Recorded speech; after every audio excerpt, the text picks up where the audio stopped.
नमस्कार, मैं हूं अश्विनी कुमार मिश्र। खबर दुनिया में आप सभी का स्वागत है। आइए सबसे पहले नजर डालते हैं विश्व की अहम सुर्खियों पर। प्रवासन के एक अंतर्राष्ट्रीय संगठन के मुताबिक सूडान में संघर्ष के कारण देश के भीतर करीब 30 लाख लोग हुए विस्थापित। 1 लाख लोग पड़ोसी देशों में कर चुके हैं पलायन। 72 घंटे के संघर्ष विराम के विस्तार के बाद दोनों पक्षों में झड़प जारी।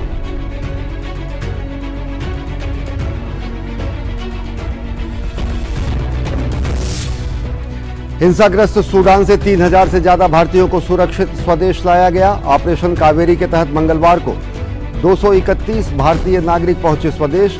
खार्तूम की ताजा स्थिति के मद्देनजर भारतीय दूतावास को अस्थायी तौर पर सूडान पोर्ट किया गया शिफ्ट। सूडान की स्थिति की जारी है लगातार समीक्षा। संयुक्त राष्ट्र प्रमुख ने कहा, अफगानिस्तान की स्थिरता को लेकर समूचा अंतर्राष्ट्रीय समुदाय चिंतित। अफगानिस्तान की ताजा स्थिति को बताया दुनिया का सबसे बड़ा मानवीय संकट। आतंकवाद, महिलाओं की स्थिति समेत दूसरे मुद्दों पर संयुक्त राष्ट्र का दोहा में सम्मेलन।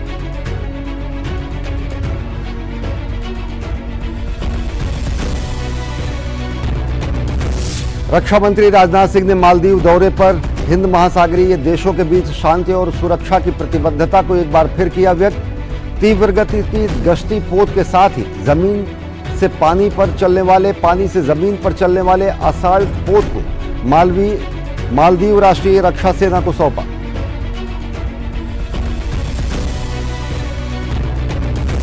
इजराइल की जेल में बंद फलस्तीनी कैदी की मौत के बाद बढ़ा तनाव। गाजा की ओर से इजराइल पर दागे गए रॉकेट, कई रॉकेट हवा में किए गए नष्ट।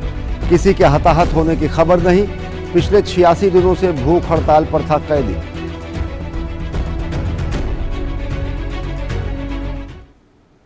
और सबसे पहले खबरें अफ्रीकी महाद्वीप से।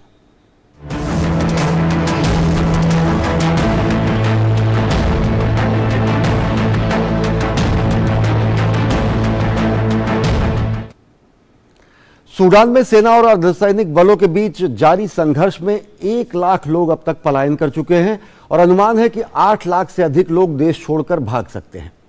सूडान के हालात के मद्देनजर अरब लीग के 22 स्थायी सदस्यों ने काहिरा में एक आपात बैठक की है। दुनिया के अलग अलग देश सूडान में फंसे अपने नागरिकों को लगातार निकाल रहे हैं। ऑपरेशन कावेरी के तहत हिंसाग्रस्त सूडान से भारतीयों की सुरक्षित वापसी जारी है और अब तक 3195 भारतीयों को सुरक्षित स्वदेश लाया गया है। सूडान में सेना और अर्धसैनिक बलों के बीच खूनी संघर्ष लगातार जारी है और बढ़ते संघर्ष के मद्देनजर बड़े पैमाने पर लोगों का पलायन भी हो रहा है। इस जंग की वजह से लोगों के पास देश छोड़कर जाने के अलावा शायद ही अब कोई विकल्प बचा है। संयुक्त राष्ट्र के मुताबिक करीब 1 लाख लोग देश छोड़कर पड़ोसी देशों में पनाह ले चुके हैं। इससे पहले संयुक्त राष्ट्र शरणार्थी एजेंसी ने चेतावनी दी थी कि सूडान में चल रहे खून खराबे के कारण 8 लाख तक लोग पड़ोसी देशों में शरण लेने के लिए मजबूर हो सकते हैं। शरणार्थियों के लिए संयुक्त राष्ट्र के उच्चायुक्त सूडान से भाग रहे लोगों की सहायता करने और चाड जैसे पड़ोसी देशों में सुरक्षा मुहैया कराने पर काम कर रहे हैं। सूडान में संयुक्त राष्ट्र शरणार्थी एजेंसी और उसके सहयोगियों ने सुरक्षा और मानवीय सहायता की तत्काल जरूरतों को पूरा करने के लिए सूडान के साथ पूर्वीय सीमा पर आपातकालीन टीमों को तैनात किया है। इस बीच प्रतिद्वंदी सैन्य समूहों के बीच लड़ाई के चलते लाखों लोगों के भूखमरी की कगार पर पहुंच जाने की वजह से विश्व खाद्य कार्यक्रम ने सूडान में संचालन के अस्थायी निलंबन को वापस ले लिया है, क्योंकि सुरक्षा की स्थिति अभी भी अत्यधिक खतरनाक है। इसलिए विश्व खाद्य कार्यक्रम उन स्थानों पर विचार कर रहा है जहां से मानवीय सहायता की पहुंच सुनिश्चित की जा सके। सूडानी सेना और प्रतिद्वंदी रैपिड सुरक्षा बलों के बीच संघर्ष के पहले दिन 15 अप्रैल को उत्तरी दारफूर में 3 कर्मचारियों के मारे जाने के बाद विश्व खाद्य कार्यक्रम ने अपनी जीवन रक्षक गतिविधियों को रोक दिया था। ये एक वास्तविक चिंता है और हमें बस शांति खोजने की जरूरत है। हमें संघर्ष के लिए दोनों पक्षों को एक साथ आने और संघर्ष को हल करने का रास्ता खोजने की जरूरत है, क्योंकि इससे पूरे क्षेत्र को अस्थिर करने की संभावना है। इस बीच अरब लीग के 22 स्थायी सदस्यों ने सूडान में जंग की ताजा स्थिति पर चर्चा के लिए काहिरा में एक आपात बैठक बुलाई। इससे पहले भी सूडान के हालात पर लीग बैठक कर चुका है। पिछली बैठक में लीग ने सूडान के आम लोगों को ध्यान में रखते हुए दोनों पक्षों से जल्द युद्ध विराम की अपील की थी। इस बीच सूडानी सेना के प्रमुख के दूत ने काहिरा में मिस्र के विदेश मंत्री से मुलाकात की। वहीं दुनिया के अलग अलग देश सूडान में फंसे अपने नागरिकों को लगातार निकाल रहे हैं। ऑपरेशन कावेरी के तहत हिंसाग्रस्त सूडान से भारतीयों की सुरक्षित स्वदेश वापसी जारी है। ऑपरेशन कावेरी के तहत भारतीय नागरिकों को लेकर जिद्दा से एक और विमान अहमदाबाद पहुंचा। इस विमान में 231 यात्री सवार थे। पिछले 8 दिनों में 13 भारतीय वायुसेना के विमानों और 5 नौसैनिक जहाजों के उपयोग से अब तक 3195 भारतीयों को सूडान से सुरक्षित बाहर निकाला गया है। उधर रूस के रक्षा मंत्रालय ने मंगलवार को कहा कि वो सूडान से 200 से अधिक लोगों को निकाल रहा है। इस बीच सैकड़ों अमेरिकी और ब्रिटिश नागरिकों को सूडान से निकाले जाने का इंतजार है। इस बीच प्रत्यक्षदर्शियों ने बताया कि 72 घंटे के संघर्ष विराम के दूसरे विस्तार के बावजूद खार्तूम में हवाई हमले, गोलीबारी और विस्फोट जारी हैं। राजधानी के उत्तरी और पूर्वी हिस्से में कई ठिकानों को निशाना बनाया गया। राष्ट्रपति भवन के आसपास भारी तोपों की आवाज भी सुनी गई। जंग में अब तक 500 लोगों की मौत हो चुकी है, जबकि हजारों लोगों को विस्थापित होने पर मजबूर होना पड़ रहा है। सूडान में तेजी से बिगड़ते मानवीय संकट के बीच संयुक्त राष्ट्र आपातकालीन राहत समन्वयक मार्टिन ग्रिफ्स सूडान का दौरा कर रहे हैं। और अब खबरें एशिया महाद्वीप से।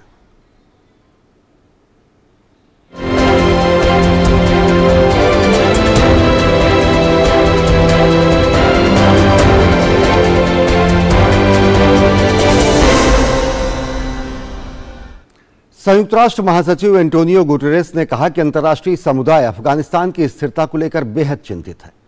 आतंकवाद, महिलाओं की स्थिति और मादक पदार्थों की तस्करी के प्रसार सहित अफगानिस्तान के दूसरे मुद्दों पर दोहा में संयुक्त राष्ट्र की एक बैठक हुई। गुटेरेस ने कहा कि अफगानिस्तान की स्थिति आज दुनिया में सबसे बड़े मानवीय संकट के रूप में है और वो तालिबान से सही समय आने पर ही मुलाकात करेंगे। एक फलस्तीनी कैदी की इजरायल जेल में हुई मौत के बाद दोनों देशों के बीच तनाव बढ़ गया है। इजरायल की जेल में बंद फलस्तीनी कैदी 86 दिन से भूख हड़ताल पर था और इसके बाद उसकी मौत हो गई। हालांकि इजरायल जेल अधिकारियों के मुताबिक ये कैदी मंगलवार तड़के बेहोशी की हालत में पाया गया और उसके बाद उसे अस्पताल ले जाया गया, लेकिन उसकी जान नहीं बचाई जा सकी। कैदी की मौत के बाद गाजा से फलस्तीनी चरमपंथियों ने मंगलवार को इजरायल पर रॉकेट दागे। हालांकि रॉकेट हमले में किसी के हताहत होने की कोई खबर नहीं है।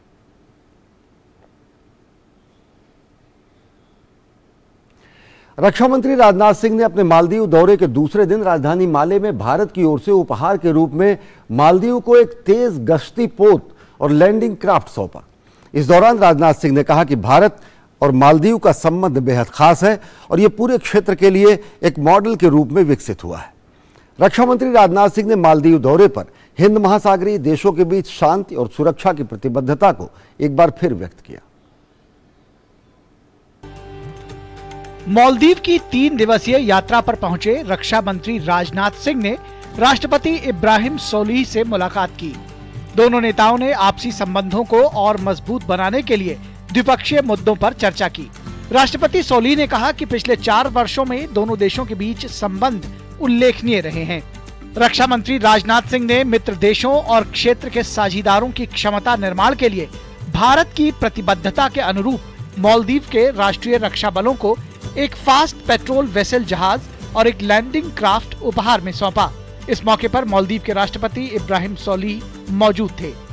पेट्रोल वेसल हुर्वी के कमीशनिंग के साथ मालदीव के राष्ट्रीय रक्षा बलों की समुद्री रक्षा और सुरक्षा क्षमताओं में काफी सुधार होने की संभावना है।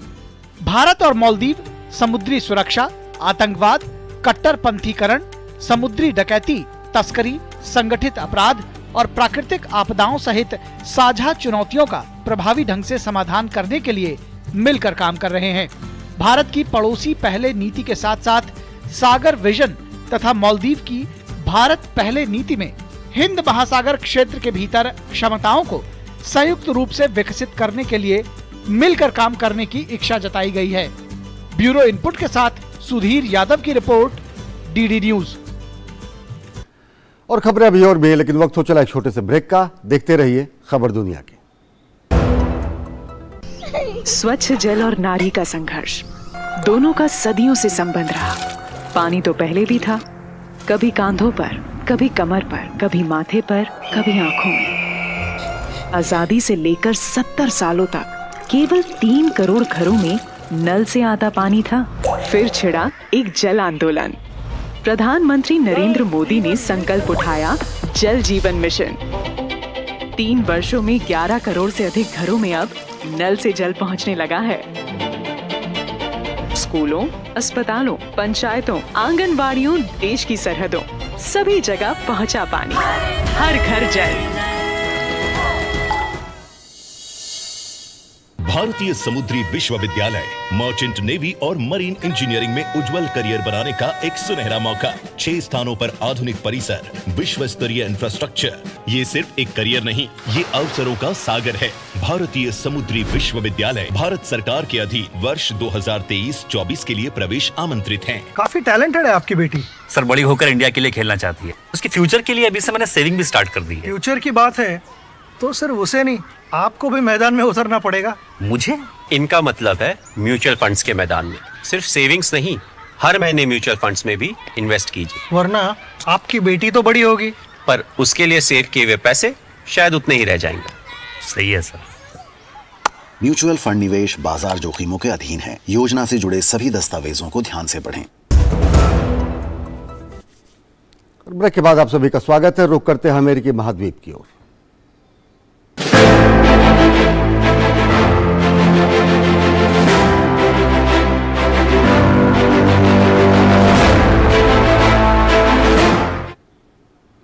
जेफरी हिंटन का नाम बहुत कम लोगों ने सुना होगा। जेफरी हिंटन को एआई यानी आर्टिफिशियल इंटेलिजेंस का गॉडफादर माना जाता है। हिंटन की डीप लर्निंग न्यूरल नेटवर्क पर रिसर्च आज के पॉपुलर एआई सिस्टम की नींव पर खड़ा है। चैट जीपीटी जैसे पॉपुलर एआई बॉट्स, इसका रास्ता हिंटन ने खोजा और अब जेफरी हिंटन ने गूगल से इस्तीफा दे दिया है और अपने काम पर पछतावा भी व्यक्त किया है। हिंटन के इस्तीफे के बाद एक बार फिर दुनिया में आर्टिफिशियल इंटेलिजेंस के दुरुपयोग को लेकर बहस छिड़ गई है। आर्टिफिशियल इंटेलिजेंस साइंस फिक्शन और फिल्मों से निकलकर अब आम जिंदगी में गहराई से जगह बनाता जा रहा है। एक तरफ जहां इसके सकारात्मक परिणाम जीवन में बड़ी क्रांति ला रहे हैं, तो वहीं इसके भयावह दुष्परिणाम की लगातार चेतावनी जारी की जा रही है। भविष्य की इन्हीं खतरों से आगाह करते हुए गॉडफादर ऑफ एआई कहे जाने वाले हिंटन ने गूगल से इस्तीफा दे दिया है। जेफरी हिंटन ने आर्टिफिशियल इंटेलिजेंस के विकास में महत्वपूर्ण भूमिका निभाई है। उन्होंने गूगल की एआई विकसित करने के प्रोजेक्ट के लिए 1 दशक तक काम किया, लेकिन उन्होंने प्रौद्योगिकी और इसे आगे बढ़ाने में अपनी भूमिका के बारे में चिंता सता रही थी। तकनीकी दिग्गज जेफरी हिंटन और उनके 2 छात्रों द्वारा शुरू की गई एक कंपनी के अधिग्रहण के बाद वे गूगल में शामिल हो गए, जिसमें से एक छात्र ओपन एआई में मुख्य वैज्ञानिक बन गया। हिंटन और उनके छात्रों ने एक न्यूरल नेटवर्क विकसित किया था जो हजारों तस्वीरों का विश्लेषण करने के बाद खुद को कुत्तों, बिल्लियों और फूलों जैसे सामान्य वस्तुओं की पहचान करना सिखाता था।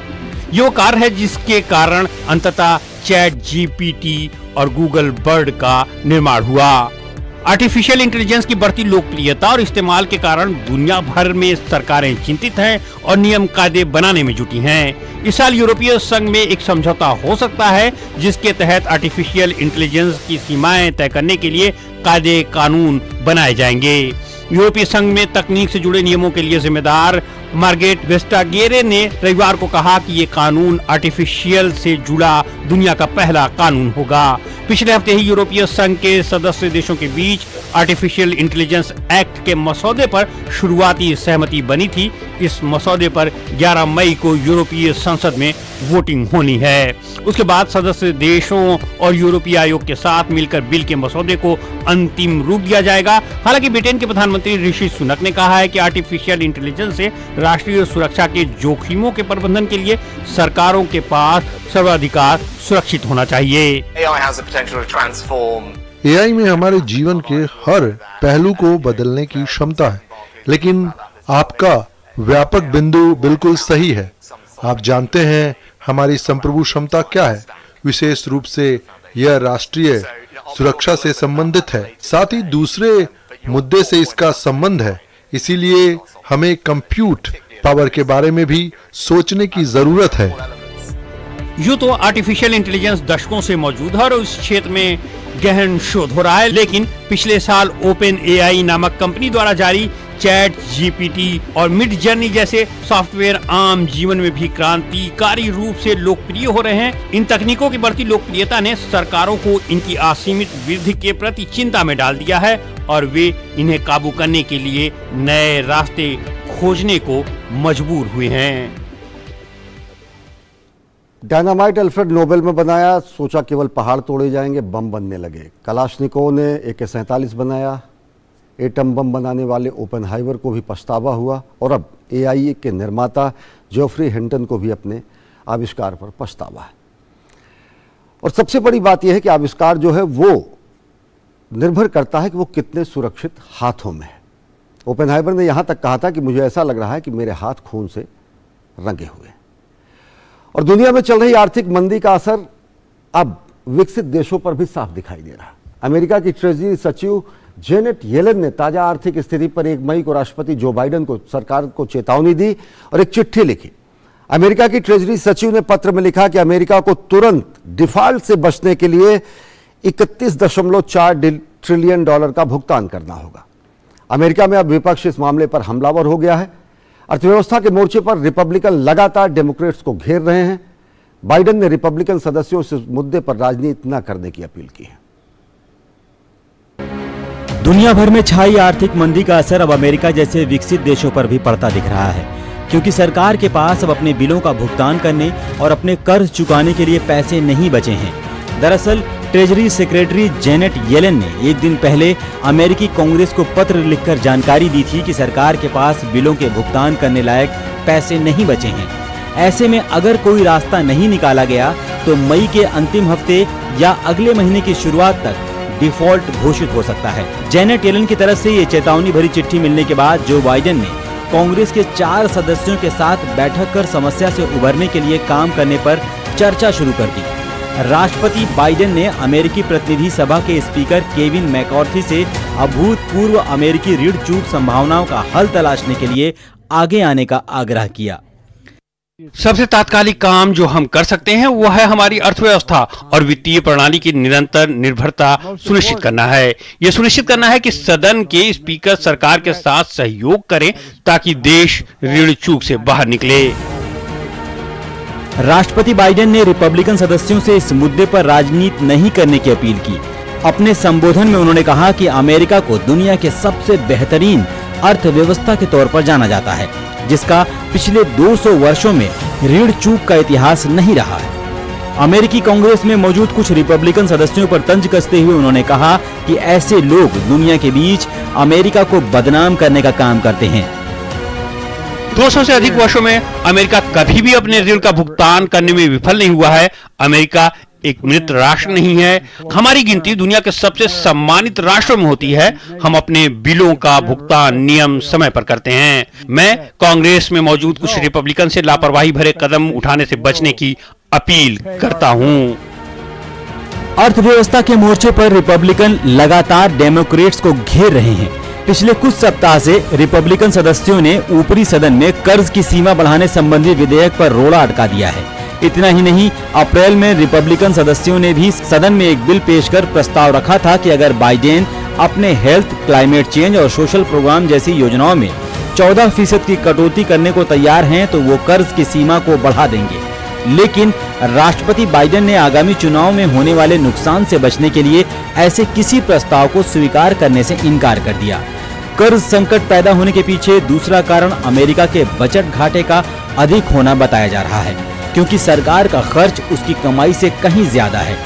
आंकड़ों के मुताबिक मार्च 2023 में अमेरिकी सरकार का बजट घाटा 30 लाख करोड़ रुपए तक पहुंच गया। दरअसल अमेरिका में सरकार के कर्ज की एक सीमा तय होती है। सरकार देश चलाने के लिए उससे ज्यादा उधार नहीं ले सकती। पिछले कई वर्षों में सरकार को कैशलेस होने से बचाने के लिए ये सीमा कई बार बढ़ाई गई। बाइडेन प्रशासन की तरफ से इस तिमाही में 726 बिलियन डॉलर की राशि उधार लेने का लक्ष्य रखा गया है, जो जनवरी में पेश किए गए अनुमान से 449 बिलियन डॉलर अधिक है। बहरहाल बाइडेन प्रशासन के पास ऋण चूक समस्या से निपटने के लिए काफी कम समय बचा है। ऐसे में अगर सरकार के पास पैसा नहीं होगा तो पूरे देश में आर्थिक गतिविधियां ठप होने की आशंका पैदा हो जाएगी। इतना ही नहीं, सरकारी कर्मचारियों को सैलरी नहीं मिल सकेगी। कई विकास योजनाओं के तहत चल रहे काम ठप पड़ सकते हैं। Bureau report, DD news. और ऑस्ट्रेलिया में इस महीने के आखिर में होने वाले क्वाड नेताओं के शिखर सम्मेलन से पहले व्हाइट हाउस ने कहा है कि इस समय समूह में नए सदस्यों को शामिल करने की कोई योजना नहीं है। क्वाड देशों में भारत, ऑस्ट्रेलिया, जापान और अमेरिका शामिल है। व्हाइट हाउस ने कहा कि क्वाड के सभी सदस्य किसी भी नए सदस्य को शामिल न करने पर एक मत है। हालांकि प्रेस सचिव कैरिन जॉ पेरे ने कहा कि क्वाड हिंद प्रशांत क्षेत्र के अनेक साझेदारों के साथ काम करने के अवसरों का स्वागत करता है। और अब खबरें यूरोपीय महाद्वीप से।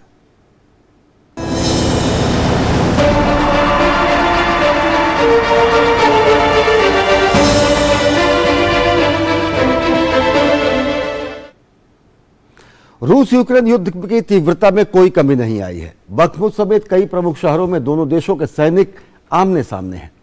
एक दिन पहले अमेरिका ने दावा किया था कि दिसंबर से अब तक युद्ध में 1 लाख से अधिक लोग मारे गए हैं, जिसमें 20,000 से अधिक रूसी सैनिक हैं। अमेरिकी दावे पर क्रेमलिन ने पलटवार किया है और कहा कि ये दावे सच्चाई से बहुत परे हैं। दूसरी ओर 18 मई के बाद काला सागर से होने वाले अनाज निर्यात समझौते पर विस्तार पर खतरे के बादल मंडराने लगे। यूक्रेन युद्ध में बड़ी संख्या में रूसी सैनिकों के मारे जाने के अमेरिकी दावे पर अब क्रेमलिन ने पलटवार किया है।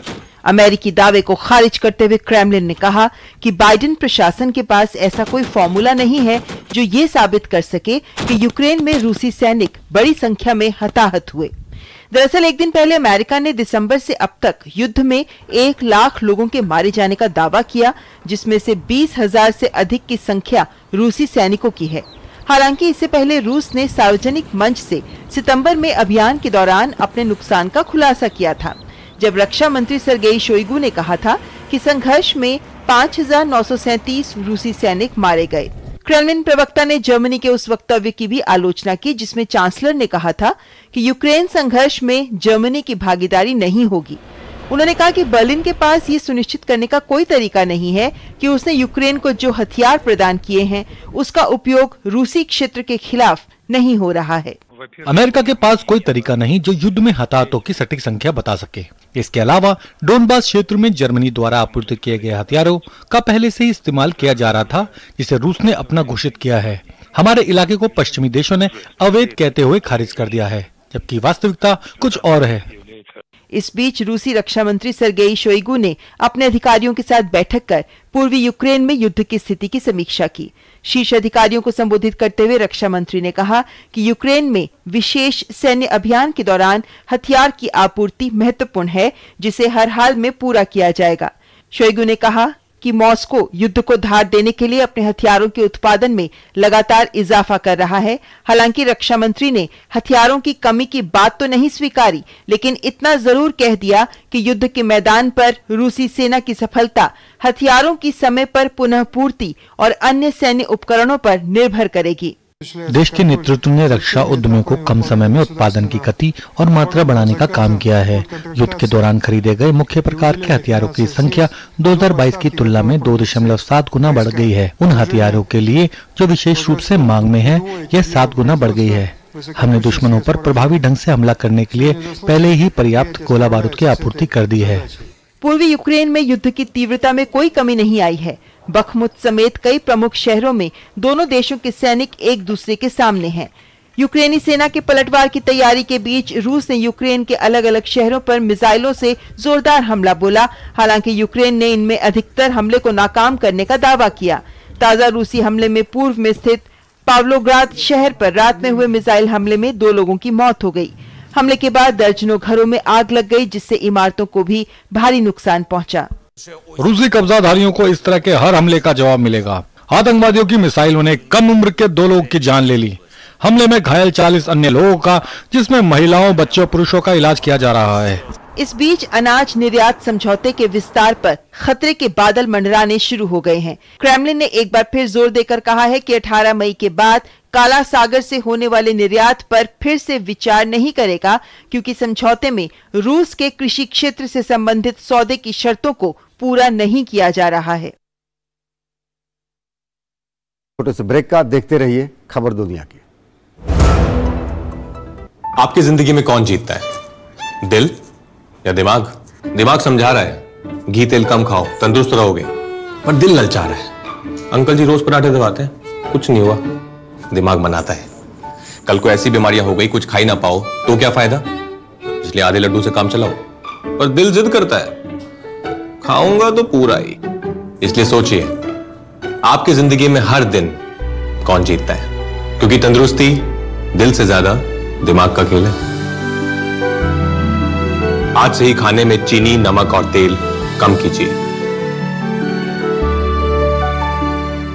भारतीय समुद्री विश्वविद्यालय मर्चेंट नेवी और मरीन इंजीनियरिंग में उज्जवल करियर बनाने का एक सुनहरा मौका। 6 स्थानों पर आधुनिक परिसर, विश्व स्तरीय इंफ्रास्ट्रक्चर। ये सिर्फ एक करियर नहीं, ये अवसरों का सागर है। भारतीय समुद्री विश्वविद्यालय भारत सरकार के अधीन वर्ष 2023-24 के लिए प्रवेश आमंत्रित हैं। और ब्रेक के बाद आप सभी का स्वागत है।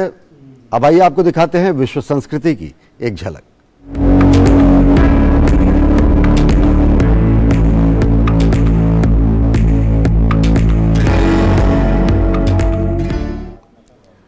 और विश्व संस्कृति की झलक में आज बात करते हैं फ्रांस की 83 साल की उड़न परी बारबरा हम्बर्ट की। कैसे इस उम्र में भी उनका जोश और जज्बा नौजवानों के लिए मिसाल बना हुआ है।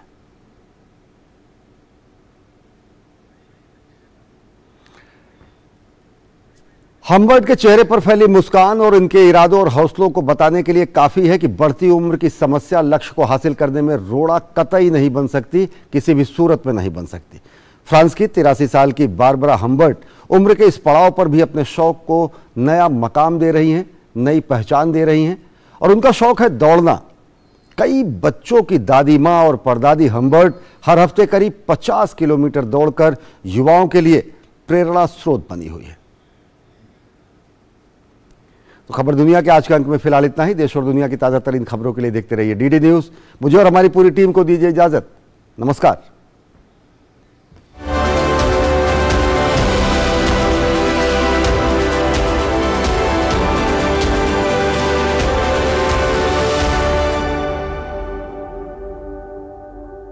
दिन भर की सुर्खियों से अलग